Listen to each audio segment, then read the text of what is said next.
자, 이번 시간에는 이제 그 집에 관한 얘기가 되겠습니다. 이제 여러분이 귀농 또는 귀촌을 이렇게 하시게 되면은 뭐 반드시 있어야 될 게 두 가지죠.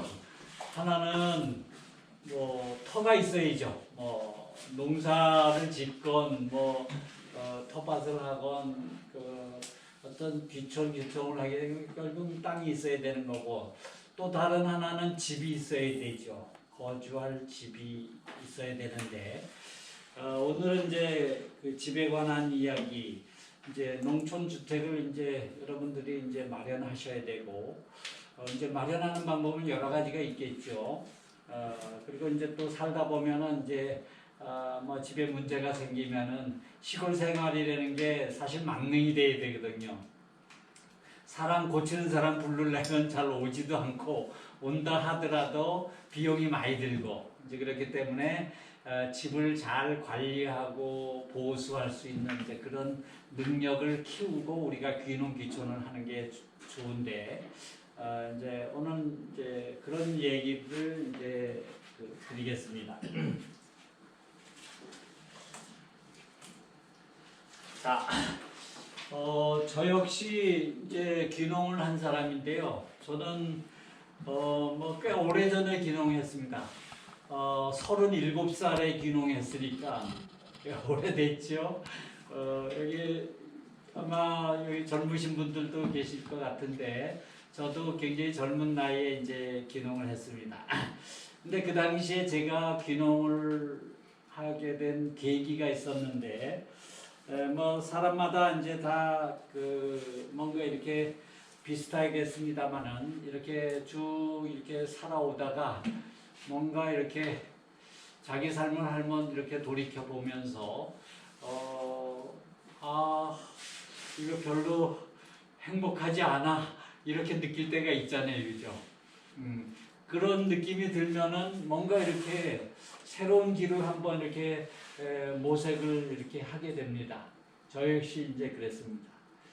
저는 오랜 세월 동안 사실 정신노동만 하면서 이제 살아왔는데, 귀농하기 직전까지.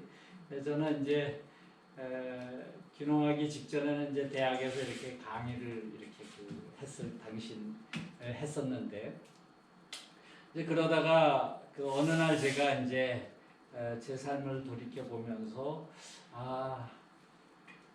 뭔가 이건 아니다, 이런 생각이 들었어요. 뭔가 새로운 삶을 시작해야 되겠다. 이제 인생 이만기라고 이제 흔히 얘기를 하는데, 그런 생각을 이제 하게 됐는데, 그런 생각을 하게 된 것은 이렇습니다. 제가 이제 그 당시에 한번 이렇게 곰곰이 좀 생각해 봤어요. 이 세상에서 정말 가장 중요한 게 뭘까? 이 세상에서 가장 중요한 게 뭘까? 이런 한번 생각해 보니까 생명이더라고요. 생명. 내 생명이더라고요. 내 건강이고. 이거를, 내 건강을 잃으면 사실 뭐 모든 걸 다 잃는다는 말은 누구나 공감하실 거예요. 이제 그 당시에 자, 그러면 내 생명이 가장 중요한데, 그럼 내 생명을 내가 스스로 잘 이렇게 돌보며 살 수 있는 그런 능력이 과연 나에게 있는가? 이거를 이제 한번 그 생각을 해보니까 전혀 그렇지 않은 것 같아요. 어떤 면에서 그렇지 않다고 생각을 하게 됐냐면, 내 생명과 직결되는 것이 무언가를 한번 이렇게 적어봤어요. 적어보니까 딱 세 가지가 딱 그 정리가 되더라고요. 첫 번째는 먹거리더라고요. 먹지 않고는 우리는 살 수가 없잖아요.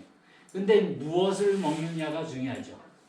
뭐 아무거나 그냥 막 먹는다 그러면은 그게 독인 줄도 모르고 쓰레기 음식인 줄도 모르고 막 먹는다 그러면 바로 내 생명은 이상이 생길 수밖에 없겠죠.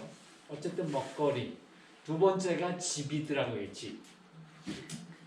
내 생명에 직접적인 영향을 미쳐.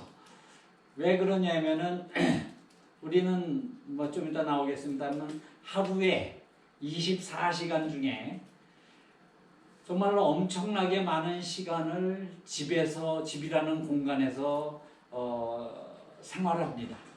잠을 자건 밥을 먹건 일을 하건 쉬건 좌우지간 24시간 중에 엄청난 시간을 우리는 이 집이라는 공간 속에서 이렇게 살게 되는데, 이제 그 당시에 제가 저는 이제 강원도 원주, 지금 살고 있는 원주가 고향인데, 제가 이제 저 유럽에서 공부를 마치고 이제 35세 귀국을 했는데, 그때 이제 처음 장만한 집이, 그때 뭐 대출도 내고 막 그래가지고 이제 장만한 집이 원주 시내 지금 단계택지라고 아주 지금 가장 번화가예요. 거기에 이제 아파트에 입주를 했습니다. 근데 그때 없던 증상들이 생기기 시작했어요. 그게 뭐냐면은 아토피가 생겼고요. 그리고 이제 천식, 늘 이렇게 기침을 달고 다녔어요. 그리고 또 병원에 가니까 저보고 병명을 또 하나 붙여주는데, 만성 피로 증후군 환자래요. 저보고. 이상하게 그 아파트로 이사간 이후로 그렇게 피곤해요. 그 원인을 저는 몰랐어요. 아유, 새 집 짓고 생애 첫 주택 아닙니까? 첫 주택을 새 아파트로 딱 들어가서 하는데 얼마나 그 기쁨과 그 즐거움, 행복감이 크겠어요. 근데 거기 살면서 뭔가 이렇게 이제 몸에 이상이 생기기 시작했던 거죠. 뭐 요즘은 새집 증후군이라는 용어를 다 알고 계시지만, 저는 그 당시에 새집 증후군이라는 용어도 몰랐어요. 어쨌든 거기서 살면서 이제 그렇게 몸에 이상을 느끼면서 그러다가 이제 어느 날 한 권의 책을 제가 만났어요. 그 책 제목이 조금 길어요. 콘크리트 집에 살면 9년 일찍 죽는다. 좀 길죠? 콘크리트 집에 살면 9년 일찍 죽는다는 내용을 과학적인 어떤 근거를 가지고 일본 콘크리트 전문가가 쓴 책이에요. 번역서인데, 그 책을 딱 만나면서 제가 원인을 알게 된 거예요. 아, 내가 전에는 없던 이런 증상들이 생긴 게 바로 이 신축 아파트에 들어와서 살면서 생긴 거구나. 충격을 먹었어요. 그래서 제가 빨리 탈출해야지. 그래가지고 그때서부터 이제 아파트를 탈출할 이제 생각을 이제 시작했죠. 어쨌든 이제 그런 경험이 있기 때문에 이 집이라는 것은 정말 내 생명과 직결되는, 건강과 직결되는 요소다. 이제 그 자세한 내용들은 이제 잠시 후에 쭉 제가 이제 계속 얘기해요. 세 번째는 이제 여기 의생활이라고 얘기했는데, 이때 의자가 한자로 보면은 의원의자, 몸돌볼 의자입니다. 보통 우리가 말하는 의식주라고 했을 때 의는 뭐예요? 옷의자예요. 옷을 뜻해. 근데 제 생각에는 옷은 별로 내 생명과 직결되는 요소는 아니라는 생각이 들어요. 물론 옷의 중요한 기능들은 있어요.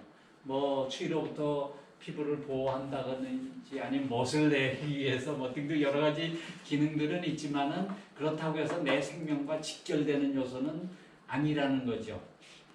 여러분 가끔 TV에 보면은 저 아프리카 원주민들이 완전히 그냥 옷 하나도 안 입고 그 정글 속에서 이렇게 사는 그런 민족도 있잖아요. 그죠? 그래서 옷보다는 더 중요한 게 뭐냐? 같은 의자이긴 하나 내 몸을 돌보는 이런 일이 정말 중요해요. 내 몸을 잘 돌보지 않고는 우리는 건강하게 행복하게 살 수가 없잖아요. 그러니까 내 생명과 직결되는 요소는 바로 요 세 요소인데, 그 당시에 제 자신이 한번 이렇게 생각해 봤을 때, 야, 나에게 과연 그럼 이 세상에 가장 중요한 내 생명에 직접적인 영향을 미치는 이 세 가지 분야에 대해서 자립 능력이 있는가 과연 생각을 해봤어요. 전혀 없는 거. 먹거리, 내가 농사 지을 수 있는 능력도 없고 농부에 의존하는 거죠. 집, 이거 돈 주고 사거나 목수에 의존하죠. 시공업자에 의존하는. 이 몸을 돌보는 일, 내 생명을 돌보는 일, 내 스스로 돌볼 능력이 전혀 없는 거예요. 이거 감기만 걸려도 병원에 쫓아가거나 뭐 이런 상황이었으니 약국에 쫓아가는. 그러니까 그야말로 내 몸을 돌보는 일은 전부 의사, 약사에게 의존하는 삶을 살고 있더라 이 말이에요. 그러니까 이 세 가지 분야는 제 생각에 있어서 제 생각에 이거는 생명의 토대에 해당하는 거다. 토대. 여러분 우리가 집을 지을 때 건축을 할 때 여러 가지 공정들이 있죠. 그 중에 정말로 중요한 공정이 뭐냐면은 기초공사예요. 이 기초가 부실하면 어떻게 돼요? 아무리 뭐 단열이 우수하고 디자인이 아름답고 뭐 고급 주택이라 할지라도 다 소용없어. 기초가 부실하면 지진 나면 그대로 그냥 무너지는데 뭔 소용이 있어요. 우리 삶이라는 것도 똑같은 거라는 거죠. 내 생명, 내 삶, 이것은 결국은 어떤 기초공사에 해당하는 그 토대 위에 이렇게 지어지는 집과 같은데 내 삶의 토대에 해당되는 것이 바로 식생활, 주생활, 의생활이다. 이런 생각이 들었고 어쨌든 이 식생활, 주생활, 의생활이 홀로서기 능력, 자립 능력이 없다면은 그 위에 지어진 내 삶이라는 집은 금이 가게 돼 있고 깨지게 돼 있다. 이런 거죠. 그렇잖아요. 그죠? 그래서 내 생명의 주권을 타인에게 의존하는 삶, 이거야말로 굉장히 불안한 삶이에요. 불안한 삶. 그래서 그럼 어떻게 할 것인가? 소위 말해서 그 당시에 남들이 저보고 고박사라고 불렀어요. 근데 가만히 생각해 보면 이 박사라는 게 이게 여러분 잘 아시겠지만은 그 한자로 보면은 넓을 박자를 써요. 넓을 박.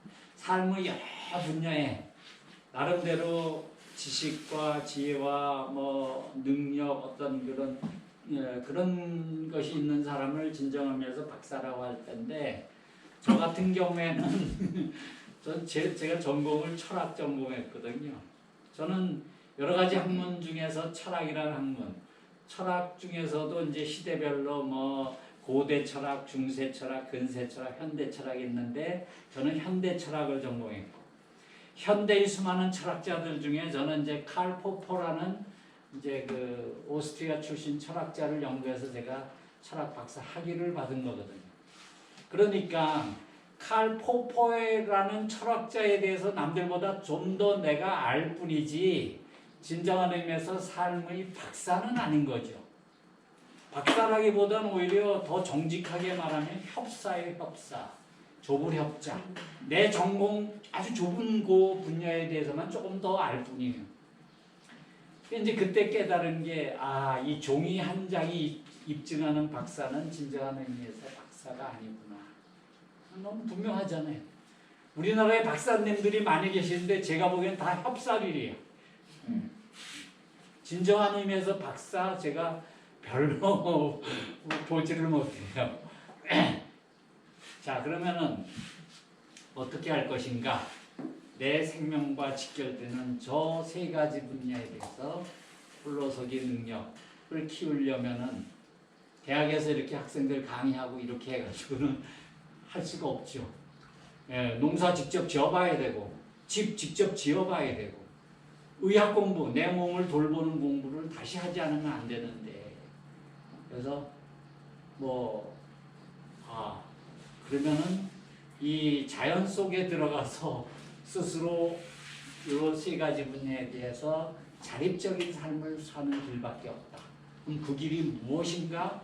귀농. 딱 나오는 거예요, 답이. 지금이야 이제 나라에서 여러분 이렇게 교육 지원도 해주고 국비 지원 교육 이렇게 해주면 제가 그때만 해도 뭐 전혀 그런 분위기가 아니었죠. 요즘은 정부에서 귀농귀촌을 적극적으로 이렇게 권장하고 지원도 해주고 그러지만은 제가 37살 그때가 95년도 35살 때가 95년도고 제가 이제 귀농한 시점이 97년도였으니까 그때만 해도 이런 분위기가 아니었죠. 귀농귀촌 분위기. 그때 제가 귀농한다 그러니까 뭐 다 나보고 미쳤다 그러죠. 기껏 오랫동안 이렇게 걸어온 준비된 길 잘 나가고 있는데 거기서 다 그만두고 들어가겠다 하니까 다 미쳤다 그러죠. 다 반대했고 실제로. 어쨌든 그랬지만 저는 제가 딱 한번 그렇게 딱 결심을 하고 그 길을 간 거죠. 벌써 20년이 넘었죠. 23년째 지금 되고 있는데 결과적으로 저는 대만족이고 그때 나를 반대했던 그 대부분의 사람들은 오히려 저를 부러워하죠. 왜냐하면 뭐 이 산천 생활이라는 게 하루하루가 정말 저는 행복합니다. 그리고 이 세 가지 분야에 대해서 자립 능력을 갖추고 있기 때문에 이제 뭐 병원 다 탈출했고 병원으로부터 독립했고 뭐 농부로부터 독립했고 목수로부터 내가 농부요 목수요 의사인데 뭐 병원에 가까이 살 필요도 없어요. 그러니까 여러분이 귀농을 하실지 모르고 귀촌을 하실지는 모르겠지만은 여러분도 귀촌 또는 귀농을 하실 때는 적어도 이 세 가지 분야에 대해서는 자립적인 삶을 이렇게 사시는 게 좋지 않겠는가 이런 생각을 가지고 있어요. 이게 정말 중요한 거예요. 내 생명과 직결되는 거잖아요. 내 건강이 나빠지면 다 끝장이죠. 뭐 이거는. 그러니까 이 삶의 이 세 가지 탄탄한 기초공사 토대 위에서 이제 내가 바라는 삶을 이제 지어가는 거죠. 일종의 우리 삶의 과정도 집짓기 과정이나 유사합니다.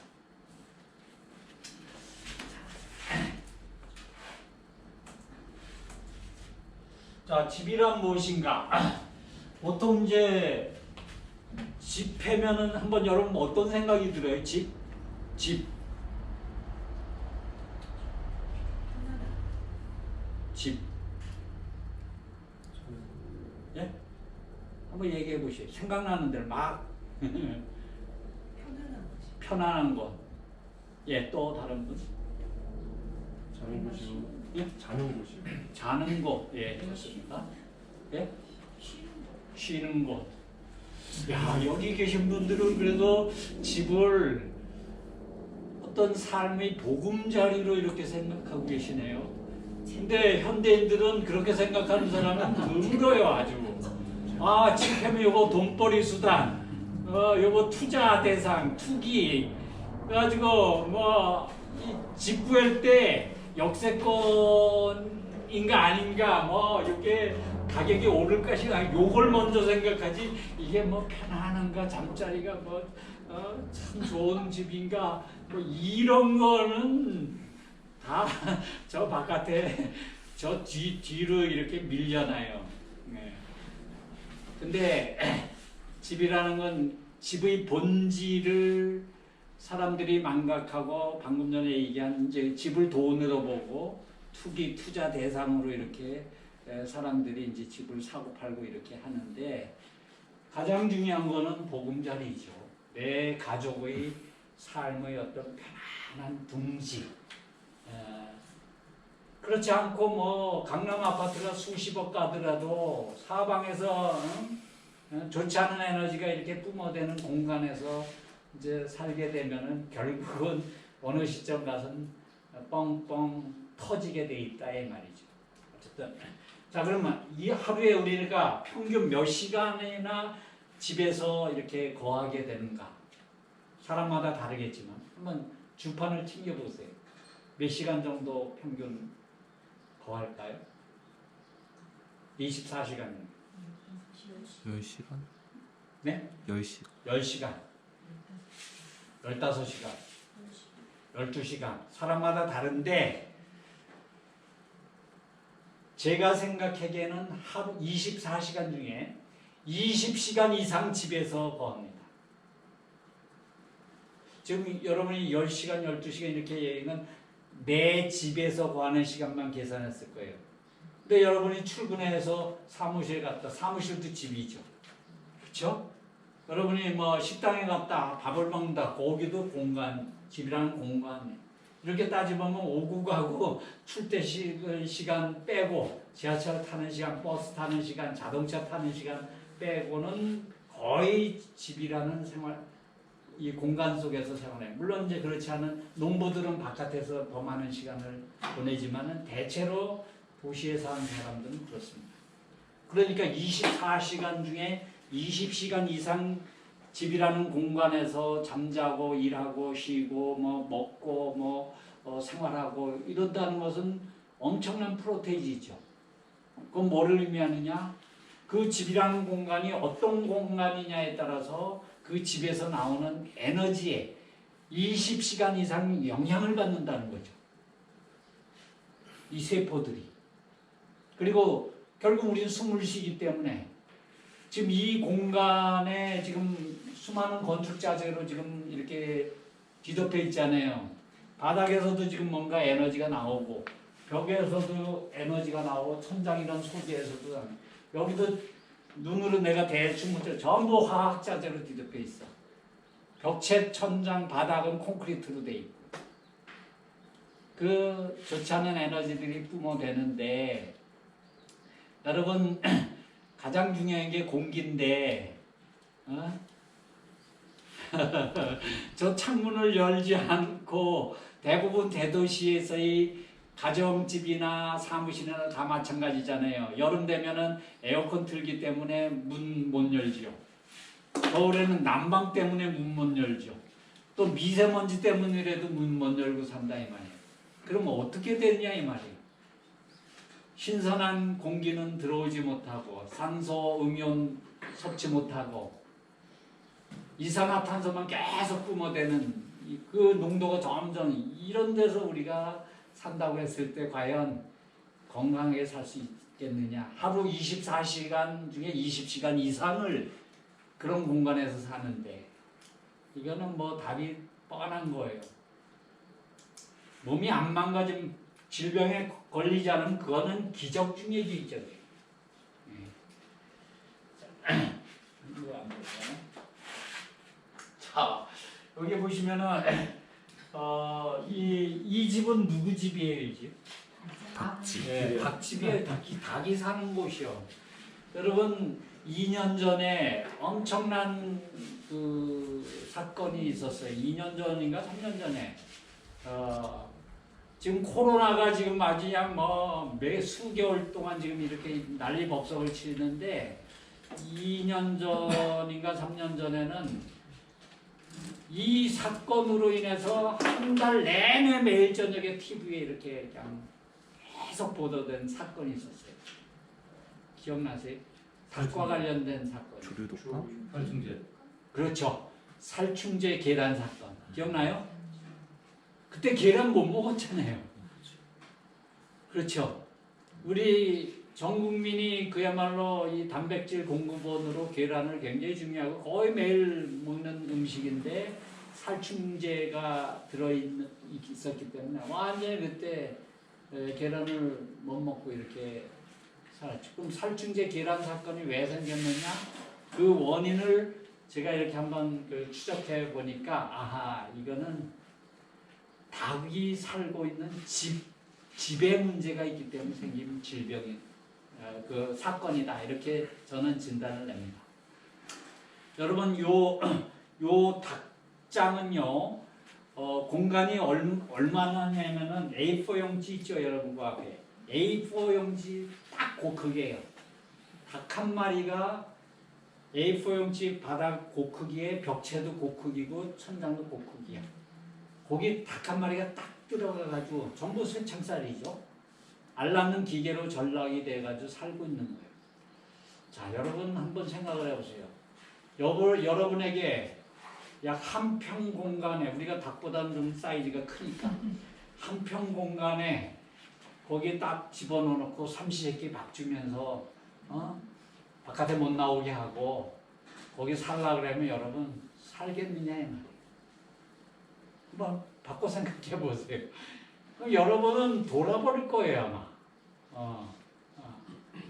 그러면 스트레스를 엄청나게 받겠죠. 그럼 스트레스 받으면 어떻게 돼요? 면역력이 떨어지죠. 면역력이 떨어지면 당연히 각종 질병에 굉장히 취약하죠. 닭도 똑같다 이 말이에요. 그러니까 닭은 그야말로 닭이 이 세상에 태어날 때 뭘 가지고 태어나요? 이 날개. 닭날개 이거 맛있잖아요. 그죠? 날개를 가지고 태어났다면 날을 하는 거예요. 그리고 두 다리를 가지고 태어났잖아요. 걸을 하는 거예요. 근데 저기 속에들은 날지도 못하고 걷지도 못하는데 스트레스 안 받겠냐 말이죠. 엄청나게 받죠. 그럼 면역력 떨어져. 그럼 질병에 굉장히 취약하죠. 그럼 저 수천 마리, 수만 마리가 그냥 완전히 그냥 싹 질병에 대번 그냥 걸려버리면은 농장주는 어떻게 돼요? 망해버리는 거지. 그러니까 농장주 입장에서는 망하지 않으려면 어떻게 해야 돼요? 닭이 병들지 않게 해야 돼. 그럼 닭이 병들지 않게 하기 위해서는 어떻게 면역력이 떨어져 있으니까 질병에 항생제를 그냥 엄청나게 사료에 투여하고 그리고 또 알을 잘 낳아야 되니까 산란 촉진제를 또 계속 투여해요. 돈은 알을 잘 빼먹어야 되니까. 그리고 이제 저 닭들이 똥을 싸더니 똥을 그럼 그 엄청 지저분하잖아요. 세균이 거기 엄청 서식 덩어리죠. 그러니까 세균을 맨날 소독해야 돼. 그러니까 살충제를 뿌려대지 않으면은 안 되는 거예요. 그러니까 살충제가 계란 속으로 당연히 스며들어가지 뭐. 닭고기에도 들어가고 살에도 스며들고 이런 거죠. 그러니까 살충제 계란 사건이 생긴 원인은 결국은 닭장에 있는 거예요. 닭이 사는 집에 문제가 있기 때문에. 자, 그런데 요 옆에 닭들을 보세요. 이 닭들은 그냥 걷기도 하고 날기도 하고 벌레도 쪼아먹고 졸기도 흙도 파고 풀잎도 뜯어먹고 완전히 자유인이지. 자유인이 아니라 자유계지. 천국과 지옥의 차이입니다. 자, 밑에 사진 보세요. 이게 사람이 사는 집이요. 내 생각에는 이 위에 닭장이나 큰 차이가 없을 것 같아요. 아파트 사시는 분들에게 대단히 죄송한 말씀이지만은 사실이 그렇다 이거예요. 이 공장식 집안이에요. 이게 막 찍어내듯이 똑같은 성냥갑처럼 사방에서 콘크리트 좋지 않은 에너지가 뿜어대. 콘크리트는 발암 물질 덩어리라는 건 다 아실 거예요. 육각크롬 사방이 콘크리트 얘기하려면 끝도 없어요. 제가 시간상 여기까지만 얘기하는데 정말 우리나라 이 강남 아파트가 30평짜리가 30억 내외 이렇게 가는 걸로 아는데 그 30평 강남 아파트의 콘크리트 원가가 얼마인지 아세요? 120만 원이에요. 120만 원. 놀라 자빠지죠. 옥장이 무너지죠. 원가는 딱 하면 나와요. 바닥 두께, 벽체 두께, 천장 두께 그게 총 몇 루베나 시멘트 콘크리트가 몇 루베가 레미콘이 들어가느냐 하면 딱 나와요. 곱하기 하면 120만 원뿐이 안 들어가. 근데 30억이요. 근데 그 돈이 문제가 아니라 그 콘크리트가 완전히 폐기물 콘크리트예요. 폐기물. 원가를 줄이기 위해서 시멘트 공장에서 폐기물을 거기다 집어넣어요. 근데 이 폐기물이 대부분이 일본에서 배로 어마어마한 양이 들어와. 석탄 폐기물이요. 근데 가장 걱정되는 게 이제 방사능 오염 물질이 결국은 들어간다는 거예요. 아이고. 그러니까 제가 전에는 그런 증상이 없지만 신축 아파트에 들어가서 그런 증상이 생겼던 거예요. 지금 이해가 되죠. 그래서 그러나 이제 여기 이제 이런 이제 흙집에서도 뜨뜻한 데서 공기 좋죠. 뭐 집 자체도 음연이 좀 이따 나오겠지만 좋은 에너지가 뿜어대지요. 이런 데 사는 삶과 여기서 사는 삶과는 완전히 이거는 질이 다른 겁니다. 여러분들이 귀농, 귀촌 교육을 이렇게 받으시는 목적이 바로 이런 걸 싶어서 오신 거 아니에요. 저는 진짜 쌍수를 이렇게 박수를 쳐주면서 환영하고 싶은 그런 마음이에요. 뭐 삶이라는 게 뭐 딱 이 세상에 와서 딱 한 번밖에 없는데 그 복잡한 대도시에서 이런 데 살면서 스트레스 받으면서 돈 벌라고 돈벌이 기계가 돼가지고 그렇게 살아가야 할 이유가 전혀 없는 거예요. 결국은 선택이라 이거는. 선택이야. 근데 여러분들은 정말 선택을 저는 잘하셨다. 이렇게 생각을 하는 거예요. 제가 선택한 그 길을 이렇게 돌이켜봤을 때도 그렇고 정말 이제는 특히 코로나 사태 이후로 뭔가 좀 우리가 각성하면서 도시주의 살면서 이렇게 자연인으로 이렇게 살아가는 삶 이런 인구가 많이 늘어나면 좋겠다 이런 생각을 하는 겁니다. 자, 그러면 여러분이 이제 귀농 또는 이제 귀촌을 하시게 되면은 말씀드렸다시피 집이 있어야 되는데 어떤 집에 살 것인가 이제 집을 선택해야 되겠죠. 선택하기 위해서는 이제 도대체 어떤 종류의 집들이 있는가 이거를 한번 이제 좀 한번 살펴볼 필요가 있습니다.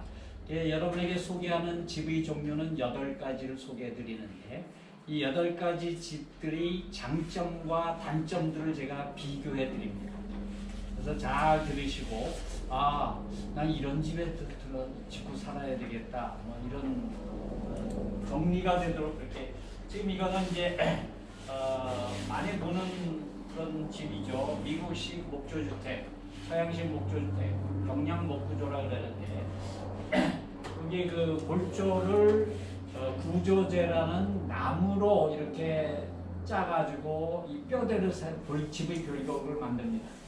그리고 이제 바깥으로는 이제 OSB 합판이라는 걸 치고 이 합판 바깥에는 이제 방수피라 그래서 타이백을 또 치고 그리고 최종 외부 벽체 마감은 이제 사이딩이라 그래가지고 비닐 사이딩이나 시멘트 사이딩, 우드 사이딩 이렇게 됩니다. 이게 최종 마감된 목조주택 모습이에요. 이 내부는 이제 벽체 스터드라고 그래가지고 기둥 사이사이에 단열재, 인슐레이션을 이제 다 넣고 그리고 안쪽으로는 이제 석고보드를 치고 석고보드 안쪽으로는 최종 마감재를 이제 이렇게 치는데 예를 들면 이제 도배를 이렇게 한다거나 아니면은 페인트 칠로 마감한다거나 아니면 얇은 송판 루바를 댄다거나 여러 가지 방식으로 이제 내부를 마감을 합니다. 이렇게 지어진 집이 서양식 목조주택이에요. 자, 그럼 이 목조주택의 장점과 단점을 한번 살펴보면은 장점은 뭐냐면은 단열이 다른 주택에 비해서 비교적 우수합니다. 이슐레이션이라는 단열재를 쓰기 때문에 그래요. 그리고 이제 그 석고보드를 내부에 친다 그랬죠. 이 석고보드는 불이 안 붙습니다. 그래서 내화성이 강해요. 이제 그런 장점이 있어요. 그리고 이제 벽체 두께가 이제 이거는 목조주택은 얇아가지고 실내 공간 활용이 좋아요. 좀 넓게 쓴다 그 말이에요. 그다음에 이제 시공이 간편하고 빨라요. 이 서양식 목조주택은 이 골조 이 구조재로 이 골조 집의 골격을 만드는데 이 구조재라는 자재가 규격화돼 있어요. 표준화돼 있어요. 그래서 그걸 이제 탁탁탁탁 그냥 못 박는 쪽으로 이제 박아가면서 이렇게 골조를 세우기 때문에 굉장히 시공이 간단하고 빨라요. 네, 그런 장점이 있습니다. 그리고 이제 그렇기 때문에 시공이 빠르다는 거는 인건비가 덜 들어간다는 거죠. 건축비가 덜 들어간다는 거예요. 그러니까 이제 물론 이제 상대적이긴 합니다만은 이제 그런 측면에서 다른 집에 비해서 좀 가격이 만만하다 이제 이런 생각이 듭니다. 그리고 이제 건식공법이기 때문에 이 목조주택은 물을 쓰지 않아요. 그러니까 사계절 공사가 가능하다. 겨울에도 공사가 가능합니다. 반면에 단점이 있어요. 소음에 약해. 벽체 두께가 얇기 때문에 여러분 펜션 가서 이렇게 자보신 분 목조주택 펜션 가면 옆방에서 떠드는 소리 다 들려요. 그런 단점이 있어요. 그리고 순수 목재 사용 비율이 20%밖에 안 된다. 여러분 그 이름은 목조주택이라는 이름을 가지고 있는데 순수 목재 사용 비율은 22%밖에 안 돼요. 그거는 이제 그 골조를 세울 때 드는 것만 순수 목재지 나머지는 전부 화학자재라. 78%가. 그러니까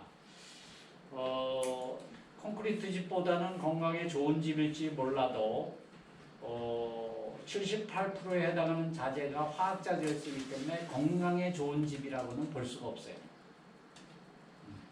흙집에 비하면 콘크리트 집에 비하면 건강에 좋아. 흙집에 비하면 이거는 아니에요. 자, 그리고 이제 사이딩이 천편을 사이딩 외부 바깥에 햇빛을 보면 변색이 되고 먼지도 안고 이제 이런 또 단점이 있어요. 다음 주택 스틸하우스 들어보셨죠? 이 스틸하우스는 스틸, 쇠라는 뜻이죠. 소형식 목조주택하고 똑같습니다. 근데 뭐가 차이가 한 가지가 있냐면 골조를 나무를 쓰고 나무 안 쓰고 쇠를 쓴다는 그 차이지 시공 방법은 똑같아요. 사이딩 되는 거나 뭐 합판 되는 거나 뭐 내부 마감하는 건 똑같이 합니다. 그래서 겉모습만 보면은 이게 목조주택인지 스틸하우스인지 몰라요. 똑같아. 속에 뼈대가 하나는 나무고 하나는 쇠다. 그 차이. 자, 그럼 이 스틸하우스의 장점은 뭐냐? 이 골조가 쇠로 이렇게 세우기 때문에 구조적으로 튼튼합니다. 그래서 지진이 나도 비교적 안전하다. 그런 거고. 그리고 내구성이 좋다. 이 스틸은 이제 아연 도구만 이제 스틸인데 그렇기 때문에 녹이 잘 안 나고 한 100년 이상 간다. 이렇게 봅니다. 그리고 이것도 역시 물을 사용하지 않는 공법이기 때문에 겨울에도 시공이 가능하다. 즉 사계절 가능하다. 그리고 공장에서 생산해서 현장에서 조립이 가능하다. 그리고 개축, 중축이 쉽고요. 공기를 굉장히 빨리 이렇게 단축할 수 있는 공법이다. 이런 단점이 있습니다. 단점은 가장 큰 단점은 뭐냐면은 결로 문제예요. 이 골조가 쇠로 세우기 때문에 쇠라는 건 온도에 민감하거든요. 특히 겨울에. 바깥에는 영하 뭐 10몇 도 내려가는데 실내는 한 20 몇 도야. 그럼 그 기온 차이에서 쇠라는 것은 기온 차가 안과 밖의 기온 차가 크면 클수록 그 쇠 자체에 이렇게 물이 생겨서 이렇게 두루 흘러요. 그걸 결로라 그러죠. 이 결로는 근데 육안으로 안 보여. 속에 들어가 있기 때문에. 그래서 속에서 결로가 생겨서 결국은 이 벽체 자재들을 이렇게 손상시킬 수 있기 때문에 그게 문제예요. 그리고 스틸 가격은 계속 상승하는 추세고 또 방음도 약해요. 벽체 두께가 얇기 때문에 목조처럼 이런 단점을 안고 있어요. 다음에 이제 통나무집이라는 거 이거 많이 보셨을 거예요.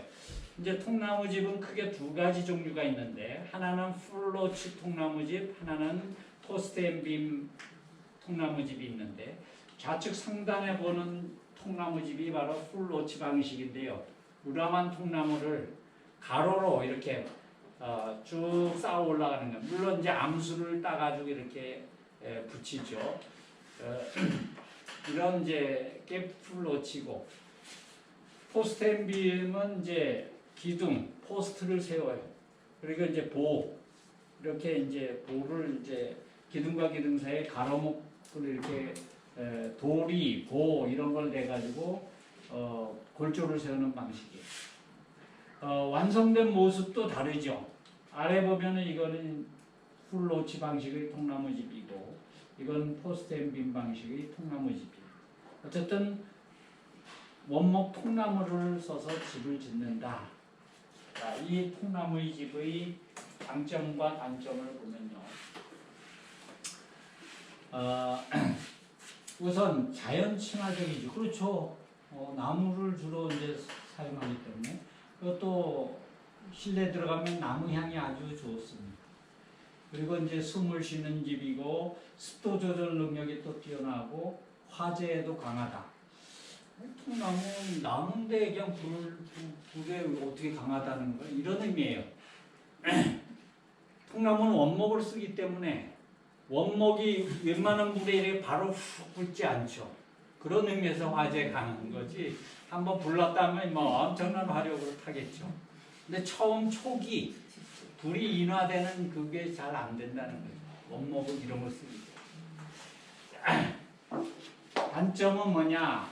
이게 나무가 통나무를 쓰기 때문에 이게 시간이 지나면 지날수록 이게 건조가 되면서 크랙이 가거나 변형이 생겨요.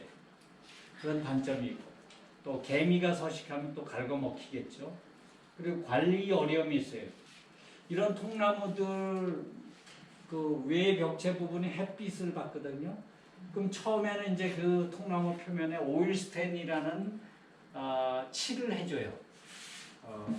근데 이 햇빛을 받으면 오일스텐도 이게 뭐 수명이 2, 3년밖에 못 가요.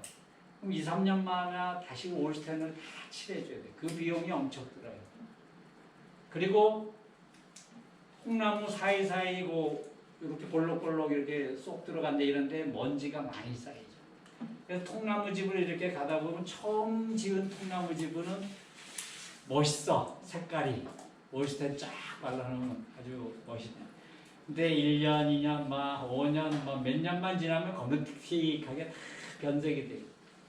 그러면 굉장히 우중충한 모습을 볼 수가 있는 그런 이제 단점이 있고 살림집의 경우 중압감을 받는다. 통나무집은 이런 원목 이런 걸 쓰기 때문에 규모가 큰 공간일 경우에는 중압감을 안 받지만은 한 30평, 20, 30평 살림집으로 이런 통나무, 우람한 통나무를 사방에 하면 뭔가 이렇게 내리누르는 느낌이 있어요. 살림집이라는 건 이렇게 편안해야 되는데 그런 느낌이 좀 덜해요. 카페 같은 건 괜찮아요.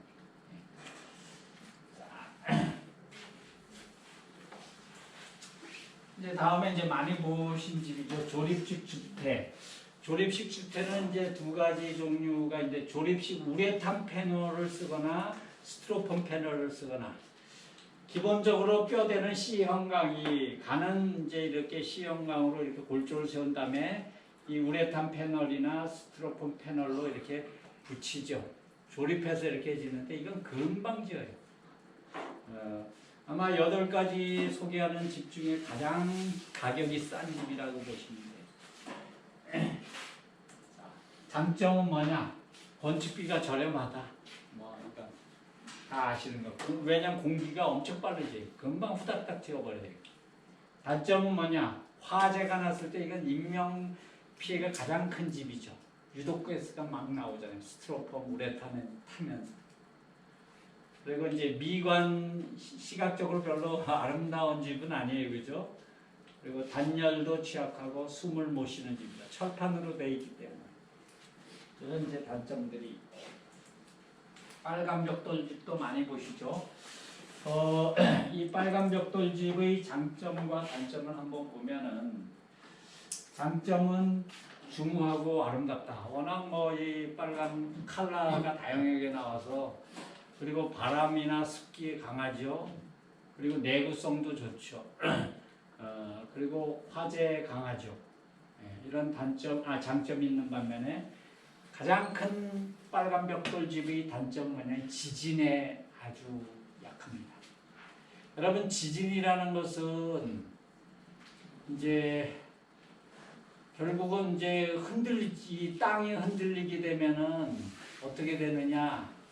이 빨간 벽돌집은 이 수직 압력에는 강해요. 위에서 아래로 수직으로 내려놓는 그 압력을 버티는 건 강해. 그러나 이 수평 압력, 횡압력. 지진이라는 건 이렇게 옆으로 흔들린단 말이에요.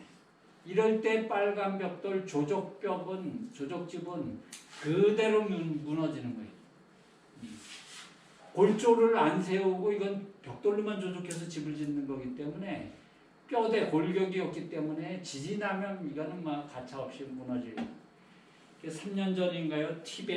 히말라야 티벳에서 지진이 나가지고 그때 제가 보도해봤는데 한 3,000명 이상이 죽었어요.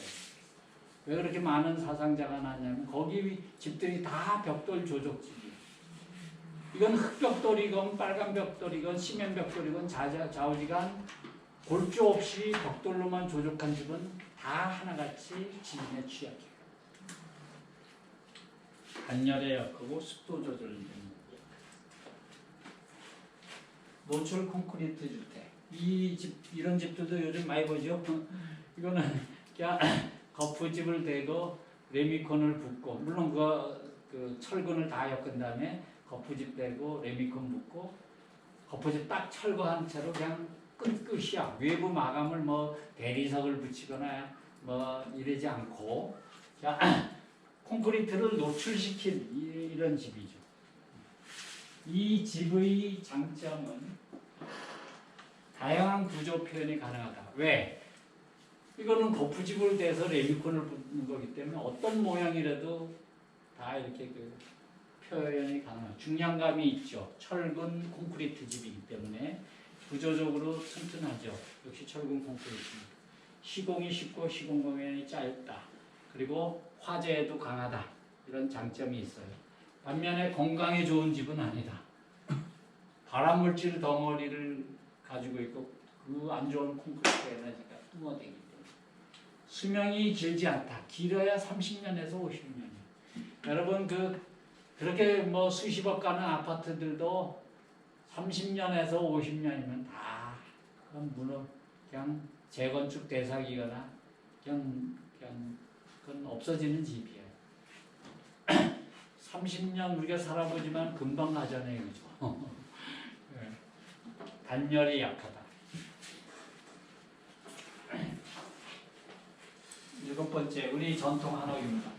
우리 전통 한옥은 그야말로 우리 조상님들이 그야말로 오래세월 이렇게 지었고 살던 집인데 전통 한옥은 이렇게 보시다시피 지붕 기와로 하고 그리고 뭐 이렇게 기둥은 다 나무로 그리고 이제 도리, 보, 뭐 대들보 그리고 여기 한지 살문 여기 그리고 이건 뭐 이 누마루, 대청마루 그리고 뭐 이런 이제 여러 가지가 이제 결합돼서 지어지는 건데 장점과 단점을 한번 보겠습니다. 장점은 건강에 좋은 집이죠.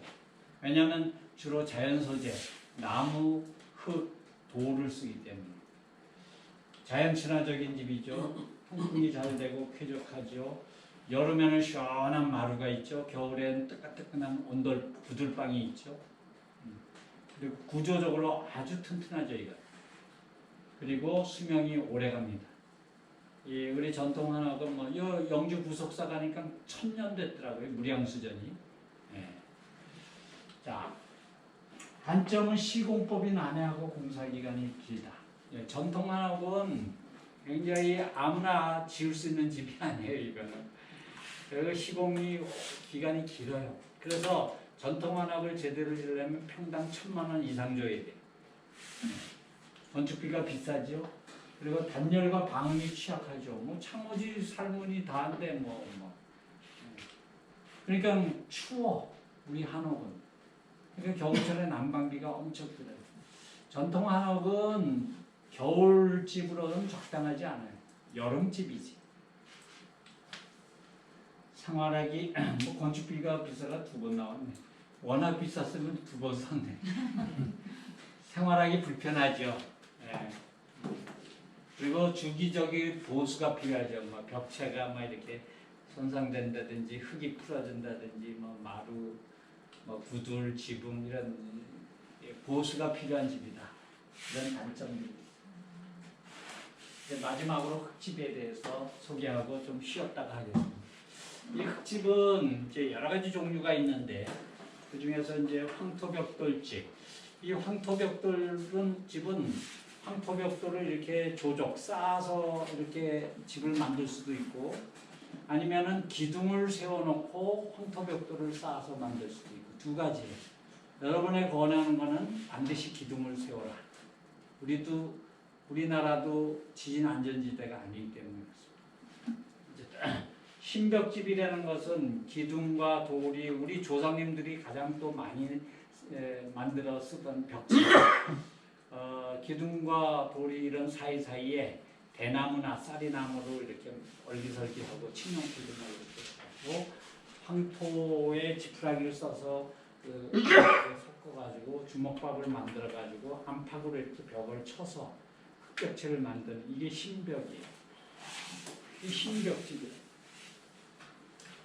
요 세 번째 사진은 뭐냐, 담틀집인데 담틀, 우리가 담장을 쌓을 때 거푸집, 담틀을 양쪽으로 이렇게 하고 그 사이에 흙을 넣어가지고 다져가지고 담을 이렇게 만들었거든요.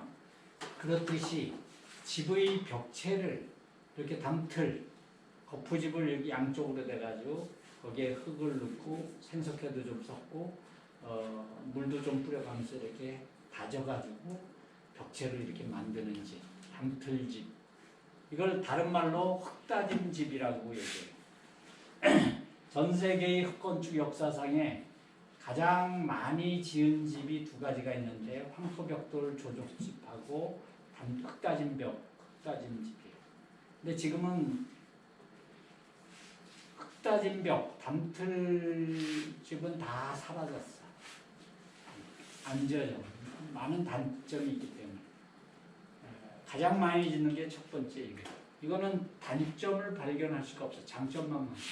그러니까 오랜 세월 지금까지 쭉 내려왔고 지금도 가장 많이 짓고 있는 집이에요.